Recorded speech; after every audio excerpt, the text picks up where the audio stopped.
Try to go live. I think YouTube pushes. Wow, I am live. All right, we'll get this going. All right, everyone. Hello, creatives community and kind folks out there. Hello. Welcome to this long form weekly chat.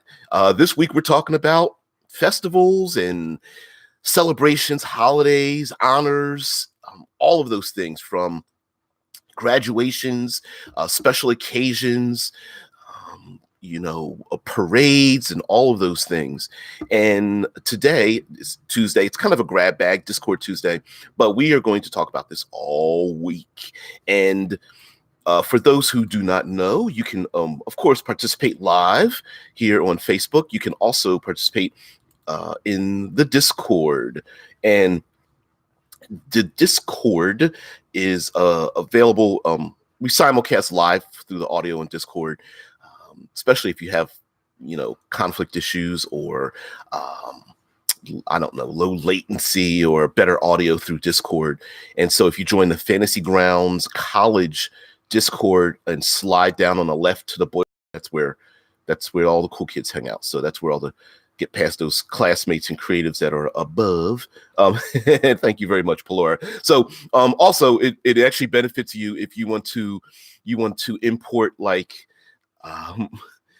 links or photographs or something like that, which you're unable to do so on Facebook. You can do that in Discord. And I have both windows open, so it's pretty much the thing. All right. So yesterday we were talking about some things. And just as an aside, through the Discord, a lot of times I get it on the Discord maybe 10 to 15 minutes earlier before the show, and then the same after the show, and talk about different things. So one possible, pretty guaranteed weekly theme might be naming conventions, because I think we've been able to pull quite a bit out of that.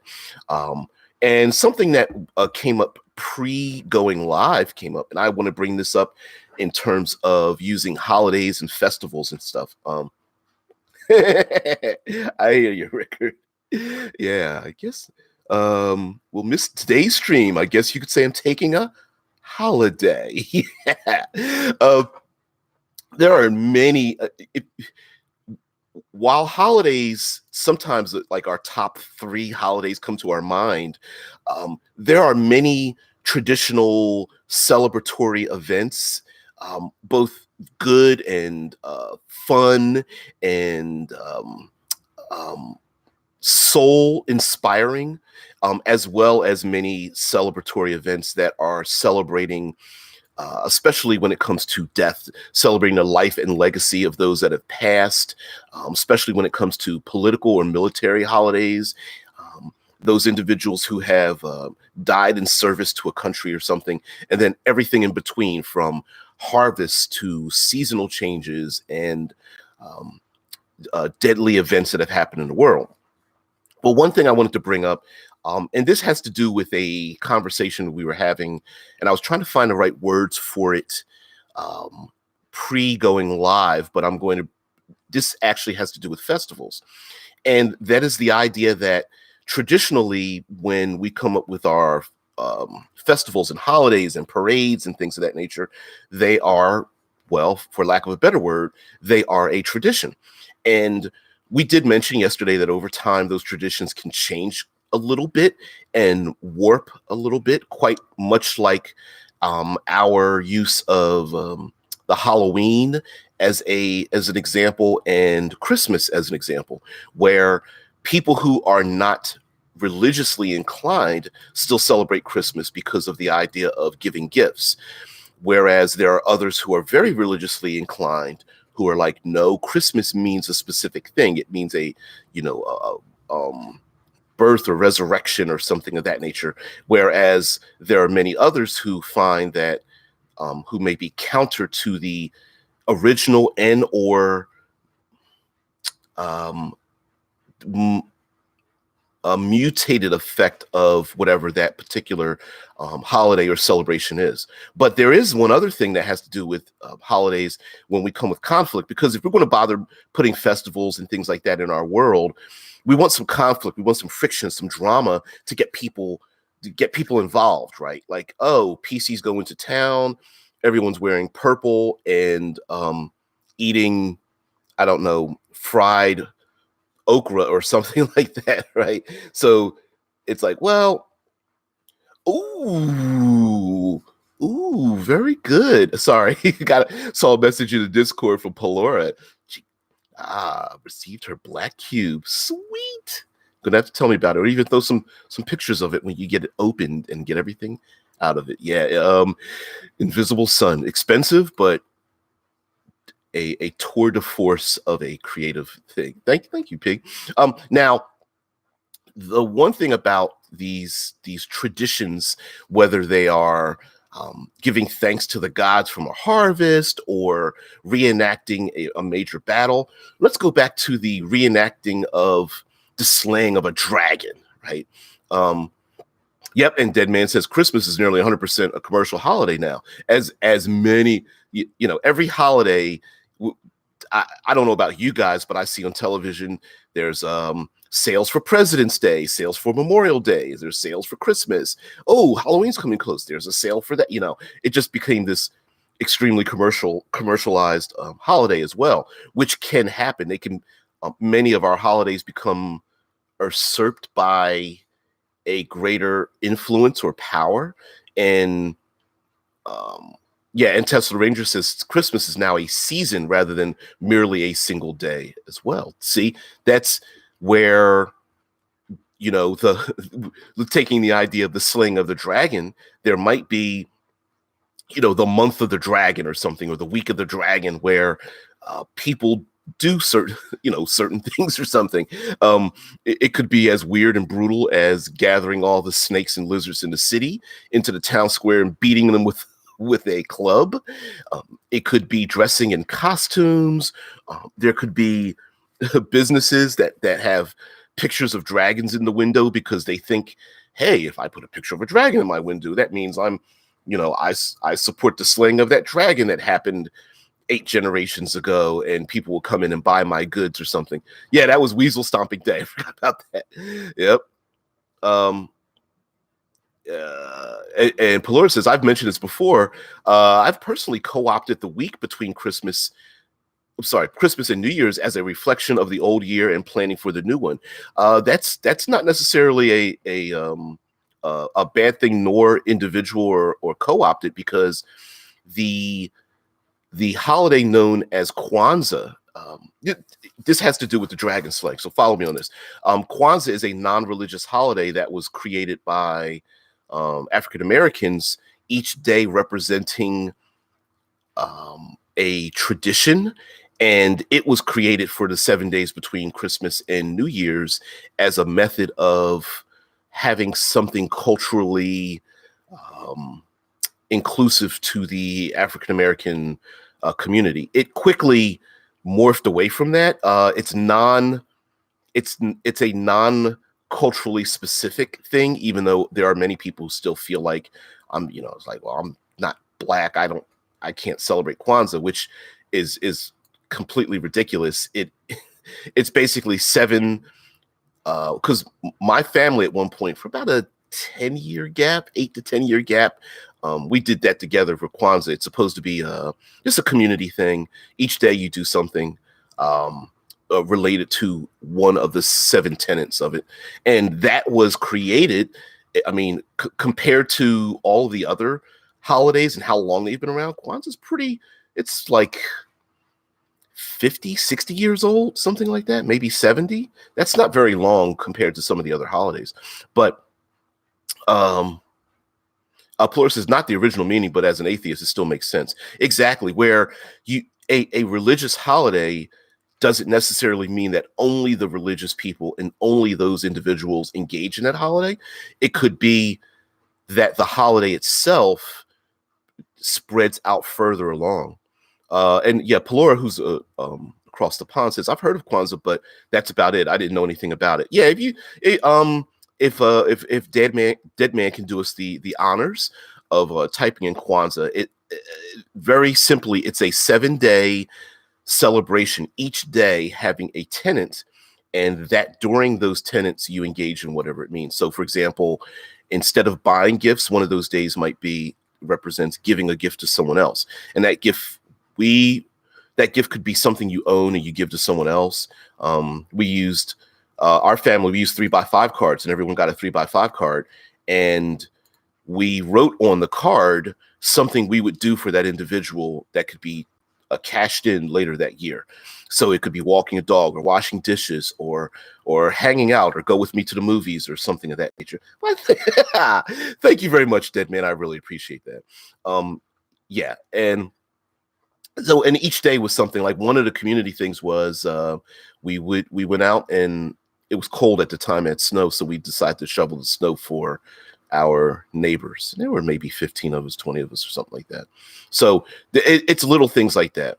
Zevron says, imagine the local court wizard being used as a prop guy for the reenactment of the slaying of the dragon, casting minor and major illusion and having bards act act the characters shown.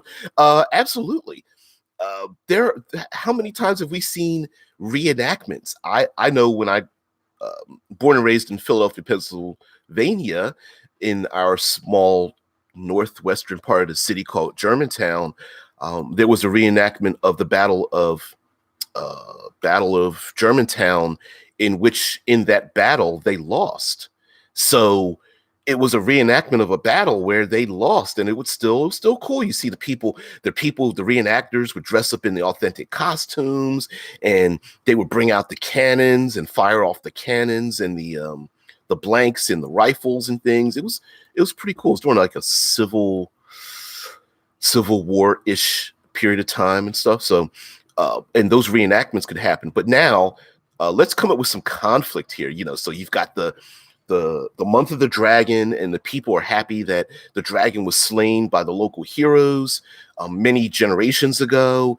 And there are those who maybe speak in a public square who are descendants of those heroes that slew the dragon. There may even be monuments or things of that nature, the teeth of the dragon, maybe even the skull of the dragon hanging in the king's court. And maybe there are those, the local tavern has a dragon's tooth that hangs over the bar or something like that. But now imagine that this celebration that happens once a year, but the celebration's over, and then local people move into town, and those local people look around, and they're not sure if they're welcome here, but the people there are like, sure, come on in. It's no problem, whatever. And those individuals have maybe traveled from far away, or they're immigrating here, or there's a new trade route. And so those individuals are embraced, and those individuals are welcomed into the place. But what if those individuals were dragonborn, and they feel a connection to their ancestors about, of dragons? What opinion would they have when, hey, 11 months out of 12, everyone is like, hey, what's up? Hey, what's going on there? Dragon person? Like, oh, that's right. You don't eat your things cooked. You eat it live. Well, here's a plate of something live for you. There's a bowl of ants and some uncracked eggs for you or whatever. I don't know what dragonborn eat, but you get my meaning, right? You got a slice of steak that's uncooked or whatever, and the people just accept them. Except this 1 month, everyone starts celebrating the slaying of this dragon, and they walk around the town and they see kids dressed up in, dragon onesies, and the reenactors, killing the dragons, and Weasel Stomping Day happens in the local the local square when people are smashing lizards with clubs and stuff. And oh well, yeah. Speaking of Germantown, thank you very much for that. Their Tesla. Oh wow, that is awesome. Thank you. German American Day. Talking about that, right? That's awesome. You guys are cool. So the idea could be that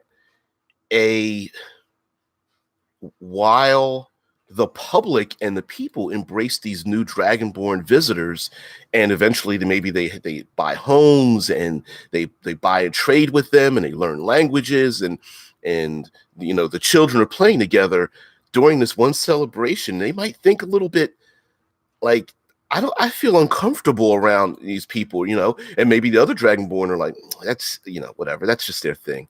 And what some of the older Dragonborn might be thinking, like, they might start to take this stuff kind of serious and want to kill us one day, and so perception of traditions and festivals and holidays and things could really change and twist and shape how people act and react to each other, especially when a particular day arrives or a particular season arrives and the people prepare for it.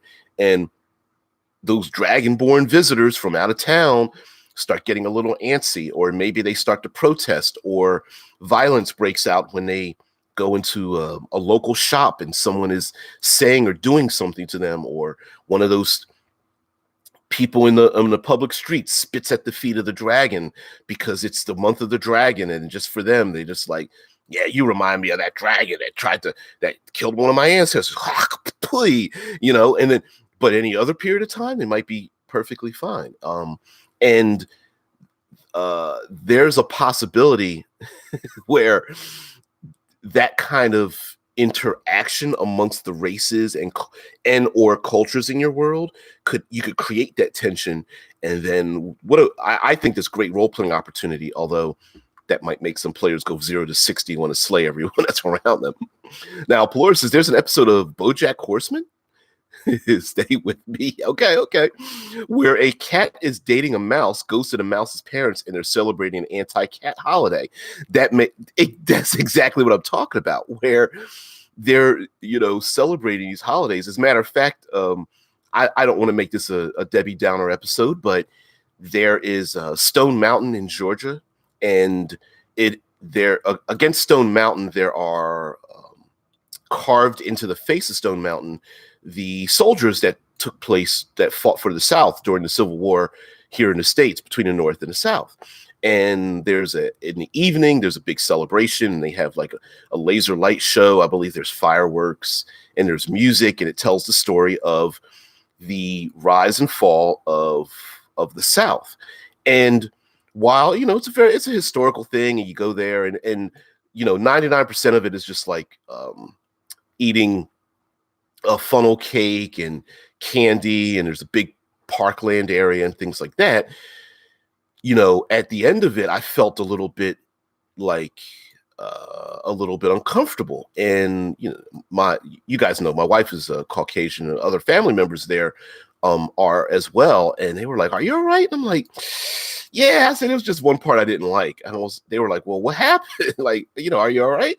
I said, "Yeah." It was the part where there were some people like booing the fact, because during this laser show, you see the Southern people like break their sword as a symbol of the South losing to the North. And I'm like, I get it, but I'm not upset that they lost. Because I'd be working the concession stands for free in chains. I get the history, but like being sad that happened, hell no. You could kiss my ass on that part. Like, I'm all about the history, but I a bunch of people being upset about that, and losing your Southern heritage or something like that. Yeah, your benefit is my loss. Hell, kiss my ass on that. No. So, and I mean, that's a real thing. Now, would I ever, am I someone that's like, we should burn the place down? No, that's not the thing. But some of the reaction of some of the people, I'm thinking like, that General Lee flag you got in the back of your pickup truck, I don't, is that just I don't know if let's just say that I'm probably not going to knock on your door if I got a flat tire, right? Because I don't know, if you might be that one person that might wants to walk past me and spit at my feet at least psychologically, you know what I mean? Zevron says if Dragonborn are the creations of the dragon that was slayed, then it might be kind of uncomfortable for them to celebrate that day. Maybe asking the city to change the day to a general celebration. Well, and that's the thing, right? Here you have, let's see. If I said 8 generations, let's make it I don't know, 160 years have passed after the dragon's death, right?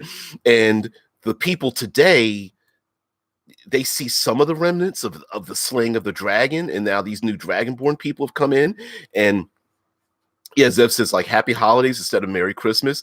You're you're bringing up the very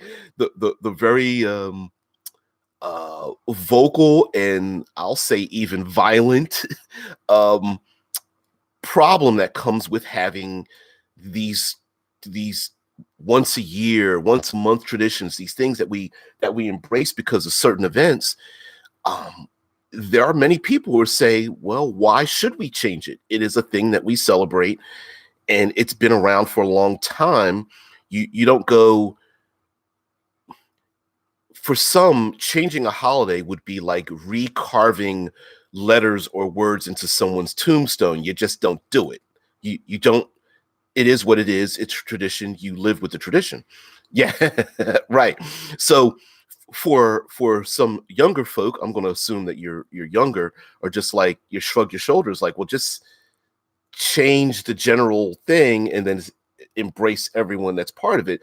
Like, for example, maybe the slaying of the dragon could become the like the moment where we can embrace both humanity and dragon kind or something, and make it more of a positive, uplifting thing as opposed to the slaying of this massive creature or whatever.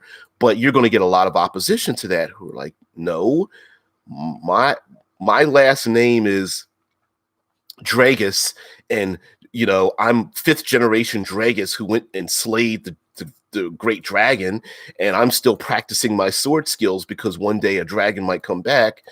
I'm not giving up that holiday, right? Because my ancestors may have died due to the slaying of that dragon. There may have been, maybe there's part of the landscape that's been, you know, um, mutated and changed simply because that dragon existed in the first place. And that individual may say, I have no problem with the dragon born, but I'm not giving up my holiday. That's a real thing. And we can use that as tabletop fuel, to put into the game. And I've often brought up the idea of yin yang, like the good people with a little bit of darkness in them, and the evil people with just a little bit of light. This is a great way to use these festivals and parades and celebrations and holidays to have the quote unquote good region of your world, the lawful and just and great people who embrace everyone. And there might be this holiday that's where you look around and go, it's a little dark. It's a little bit unreasonable to expect other people to want to embrace this holiday, and yet they do it. And that's a great way to bring something like that in. Let's go the opposite way. Let's go, like, maybe there's a dragonborn nation that celebrates the slaying of the humans. How maybe there's trade relations between, not just humans, but maybe humanity, the humanoids, and the dragonborn that live on this maybe vast island chain or something of that nature, and they celebrate the dragon that went and helped destroy part of humanity. Of course, the dragon's dead, and maybe they have no particular, they are of the mindset that there's no reason to bring back that dragon, but every year they celebrate the attack that the dragon did on humanity. How would the human beings feel about that as well? And would there be a compromise? I don't know. Now, a new holiday could be created because of the treaty between the two, and the dragonborn may not have been involved in those attacks at all. They could be of a blood relationship to them, but not necessarily part of a big battle or something. So they could literally say, well, we're innocent. Like, we didn't take up arms against you. Yep. Pearl Harbor is a perfect example of that, where during a period of time, the Japanese uh, attacked with, bombs and the kamikaze, Americans, and that holiday is still celebrated. But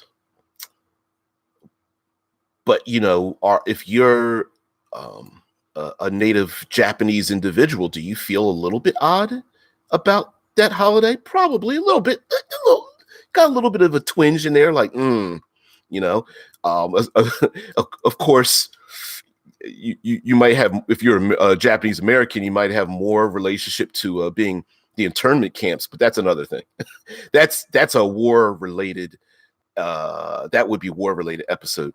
Plur says you also have the general accoutrement, the accoutrements of holidays like dragon pinatas and scale medallions. And yeah, oh yeah, toys. Like I said, dragon onesies for the kids. Although I would probably wear an adult onesie myself. But yes, absolutely, paintings and murals, maybe face painting. Pastries shaped like dragons and things. Yeah, that's absolutely a possibility. And seeing those things hanging in windows or clothing that has embroidery on it of dragons and whatnot. And on the onset, someone may go, "Oh, that's a great vest with it's a great black vest with gold embroidery of a dragon that's all on the back of it or something and along the front." And yeah, until the holiday comes around and you're like, oh, you're wearing that because you were happy the dragon was killed. Yeah, I don't know. Yeah. Zevron says, yeah, I was about to say, you want good nightmare fuel? Look up Japanese internment camps in America. Yeah. That. I think that could be its own, not specifically Japanese internment camp. The actions and reactions of going to war. We've done war before, but we could do a second look at that, maybe after like naming conventions or something. But we could take a look at the goings on of before, during, and after a major battle with another nation and such, because this would fit into the humans having internment camps for Dragonborn if once again they are attacked by a dragon. That might be a thing where they just arrest and capture all of the and ask for the Dragonborn to voluntarily go into these camps and such. Although I think that would elicit violence and rebellion, simply, whatever. But that brings up its own problems. Now, when it comes to like parades and things, sometimes there are, like yesterday we talked about going on a hunt, or the opposite of a celebratory holiday where everyone locks themselves away because of the undead come out of the ground, or ghosts go through the land, or the migratory lizardmen or even Dragonborn are migrating from the north to the south, and they are going to breed or something, and they're kind of violent, or maybe there's an animalistic creatures that are going through the region, so maybe the people lock themselves away, or rub oils on their bodies or light incense or something like that to keep a danger away because of a particular period of time, maybe very flocks of birds or something, or bats or manticores or something fly through the air in legions, and the people were like, oh, it's that week, we better lock ourselves away because the season's happening. Zev says, now I'm imagining a Dragonborn looking at a green dragon pinata and going, oh, look, it's great Aunt Verthrax. Look at the craftsmanship. Wait, why? Why are you lot smashing her? Why is there sweets pouring out of her rear end? Stop eating her entrails. But she smells so good. Yeah, but you're right. I mean, and we're talking, of course we're being silly, right? We're talking tabletop RPGs with dragon and dragonborn and whatnot, but if you really want to establish the difference between a human or an elf and a dwarf and a dragonborn, that's the kind of thing that I think would a small community, that might be a real thing, Plur says, now I've gotten down to dragon pride.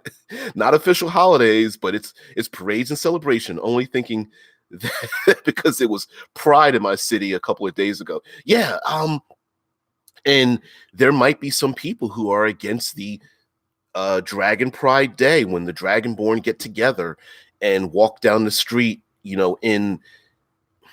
in opposition, but in honor of their dragon-like heritage, uh, in a community that had been ravaged by them. Others, the young folk, are like, well, they live here and we deal with them. Why wouldn't they do their thing? I don't know. It doesn't bother me. Whereas some of the older individuals, or the people who have a legacy of those who were killed by the dragon, are like, I'm not liking this, because, yeah, no. Dead Man the Storyteller says Japanese internment camps weren't nightmare fuel. Look up German concentration camps if you want nightmare fuel. Yeah. The who had it worst thing. We could get really, really dark and depressing, and go through hey kitties, you guys cut it out. Yeah, you could go. I mean, you could talk about Armenia, you talk about indigenous people. I mean, you go down a deep dive of historical things that may or may not be, we might not want that to be fuel for our tabletop games, but whatever. Zevron says dragon sexuality was recently fought for and made legal. Yeah. Yeah. Especially the couples that are human and dragonborn couples might not be. Okay, I've got a war going on behind me. Yeah, there's more where that came from. Yeah, it's like, yeah, cats, the closest thing we have to actual dragons. They sure do, because they think they own everything, and then when they sleep wherever they want to, and they expect to have their heads and tummies scratched and fed, and they're quite arrogant. Yeah, because they all think they own me, because they sit here every once in a while. There's a chair next to me where they only one of them can fit, and I give them head scratchies while I do the show. All right, so Zev says all the draconic sorcerers walk with their polymorphed fathers and or mothers and enjoy the day. Yeah. That, I mean, why not? That'd be kind of cool. The druids in support of the dragonborn, and the dragonborn sorcerers polymorph themselves into a lizard-like things. Yeah, P. Yeah, humans make excellent domesticated pets for cats. You got that right. Right now, they're like, why isn't the human I trained this human? Why isn't he acting the way I trained him to? Yeah, slothful beings that have a sense of superiority, hoarding things that are shiny. Oh man, oh, I love it. So yes, but okay. So let's come up with some mechanical things to add to our holidays and such. One of the first mechanical things I can think of is adding, using, or incorporating some kind of like status, honor mechanic, maybe something of the nature in which the characters, the PCs, and the city that engages, or even countryside that engages in these holidays, or whatever the celebration may be, where it comes to harvest or military holiday, political holidays, death, birth, graduations, things of that nature. Maybe in the world, the more the PCs engage in it, the greater the rest of the public looks at them in a positive light. So PCs come into town, it's Dragon Week, and it's the month of the dragon, but this is the week where they're preparing for the celebrations and such. And maybe one of the PCs helps build the big giant dragon, mechanical dragon that they're going to burn at the end of the evening, or one of the PCs handles the kids smashing the dragon piñatas and helps fill it with candies or pastries or something. Of course, you're going to have another PC that's like, I'm not dressing up in funny hats and and clothing and putting up banners and stuff. This is stupid, you know? And maybe that, even though that character, maybe they are a dragonborn paladin or something, but they're like, I'm not engaging in this activity. And despite having the high charisma, people look at them like, okay, you're not getting involved in this, fine, whatever.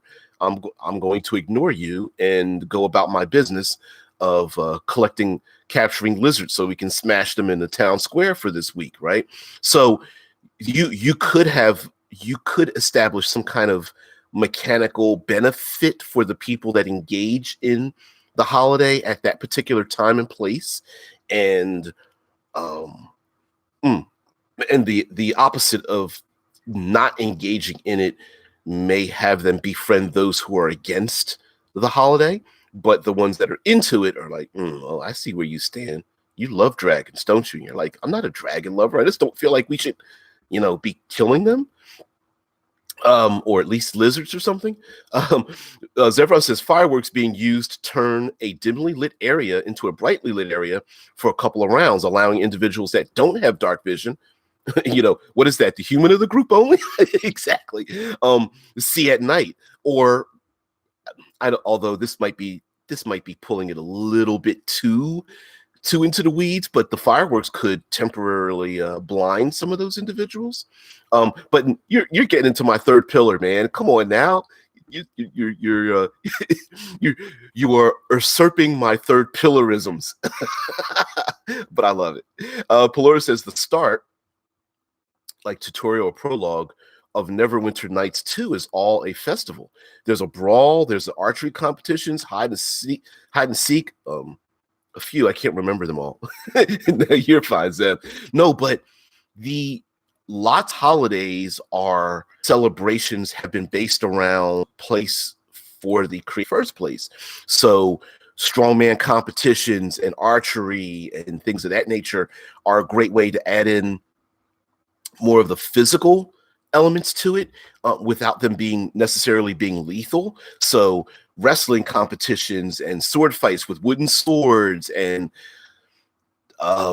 climbing, like you said, hide and seek, archery, skills of mounted skills like riding horses, camels, elephants, or something. Train the carnival and things of that nature, maybe, well as storytellers, poets, singers, dancers are a possibility if this is a uplifting kind of holiday. Now, if it's more somber, honoring the ancients, the people that have died, and this could be a combination of the two, right? When the sun goes down, maybe the people get a little more melancholy, and they read the names of the dead, or someone honors the dead, or maybe a religious individual comes forward and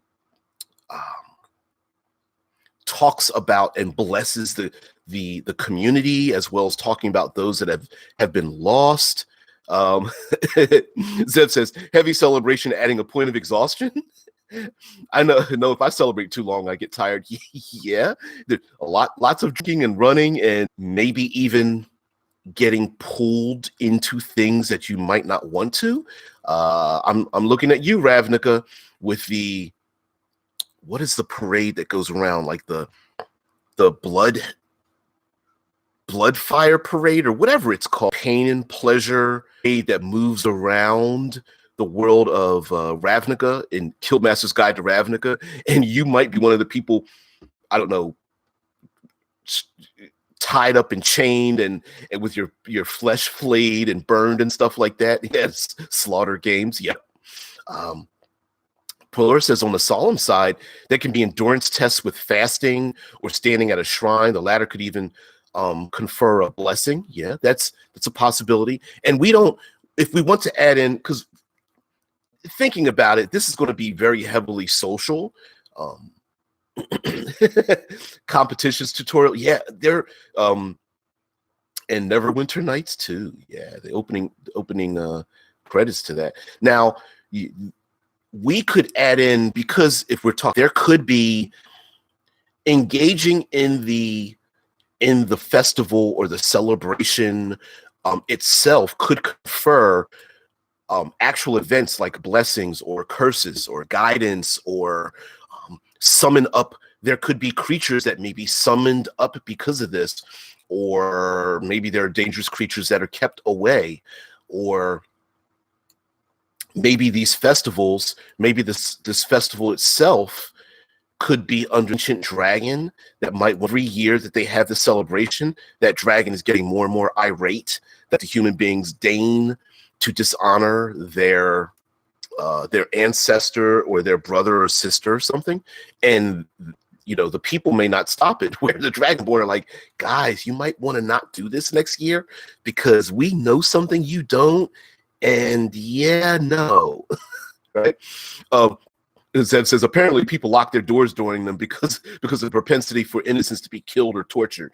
Yeah, you could have a celebration like that. We've seen. Let's take a sporting event. Both winning and losing teams sometimes have riots in their own hometowns because setting things on fire, people getting in brutal fist fights and other weapons used. I know here in the States, somebody's got to pull a gun on somebody else or fire a gun up in the air, and then all panic, happens, things like dumb things. But those things happen because of celebratory events, and tack onto that a psychic or a mystical or arcane element, and you might be having some pretty bad things going on. This might also, festivals are also a great way to add in espionage things going on, especially if someone wants to hide in plain sight and people are wearing like costumes and masks and things, or there's a parade going on. You could have a running hunt for someone, or running away from something and trying to find them in a crowd. And the celebration may be a great way for people to sneak into the city, be embraced by people in the city, and then engage in other nefarious acts, whether it's theft or kidnapping or assassination or something. Zeb says maybe a necromancer or cleric casts a spell to draw in spirits to allow the long dead to celebrate the accomplishments of the town. The result of the role are how many spirits are willing to. I absolutely would embrace that. And this brings, this is the silly argument about, are necromancers evil or good or something? And there could be people who are during the Day of the Dead. I'm probably butchering the real celebration, but yeah, be warned, don't sleep with the dead. I'm taking both meanings of that, dead man. Yeah. Yeah. Dance with grandma, Billy. No, I don't want to. Yeah. Oh, she smells. I love it. But yeah, she's been dead for 30 years. Zed says if the title Necromancer, it could be, like you said, there in this town, there could be one or more people who send the dead for this Day of the Dead or a month or something, and it says they speak with the spirits, not raise corpses. And that might be the conflict could start because the mediums maybe summon up the spirits. That might be, and we love them, the necromancers that are trying to come in and abuse our parade that's to embrace our loved ones. Yeah, they're the ones. And what a great excuse to have a city protected by ghosts and banshees and wraiths and things like that. No. I'm not looking at myself. I'm still getting. Oh shoot. Getting a good signal. YouTube, stop it! You're hurting me. See if I can go to the studio. I don't know if I did or not. Did I get bumped out?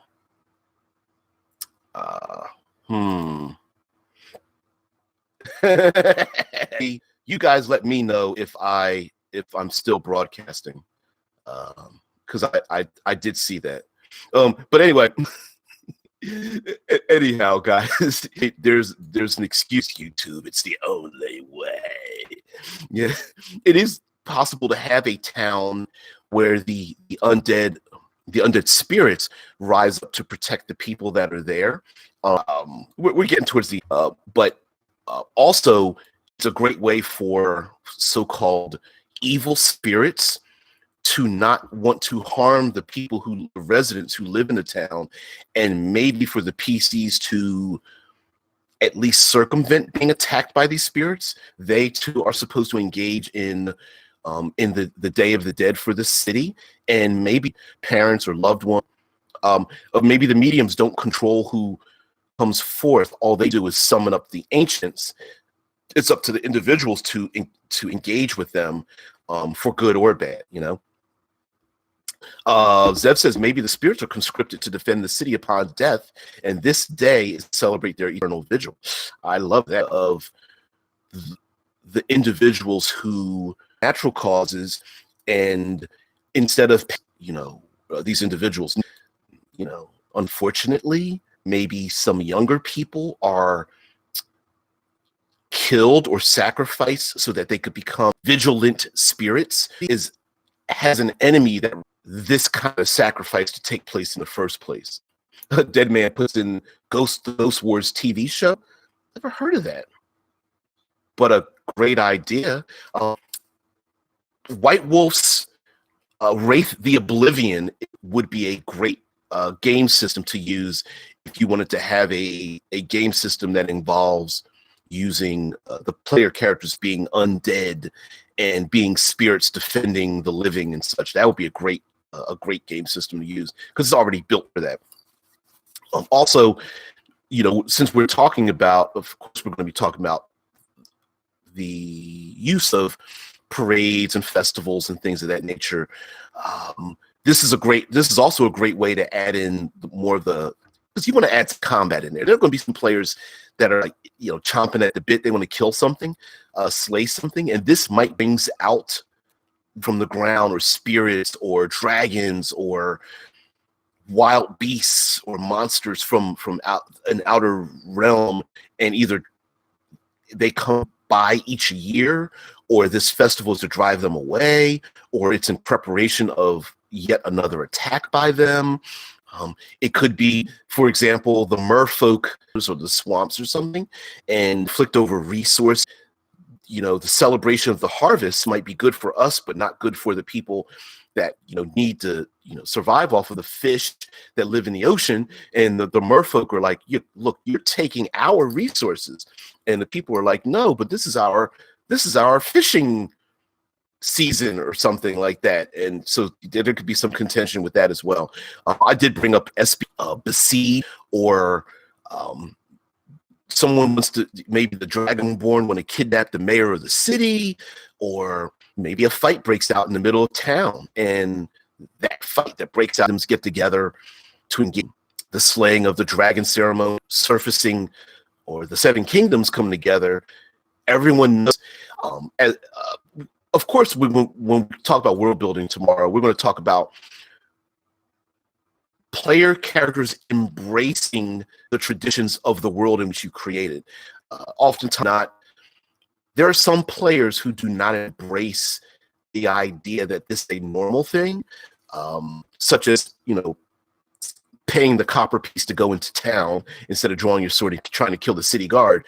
That is a normal thing. Paying a toll might be a normal thing, and these kind of celebrations might be just a normal thing. And more enjoying the vigil could even be rolled into the celebration. Yeah, ooh, that's nasty. But yes, Zev says, I remember they will die after. They become stigmatized after a Dark Lord Necromancer tortured folks. Check out Dragon Oak, a very interesting book series. Okay, all right. And it's possible, it may be even possible that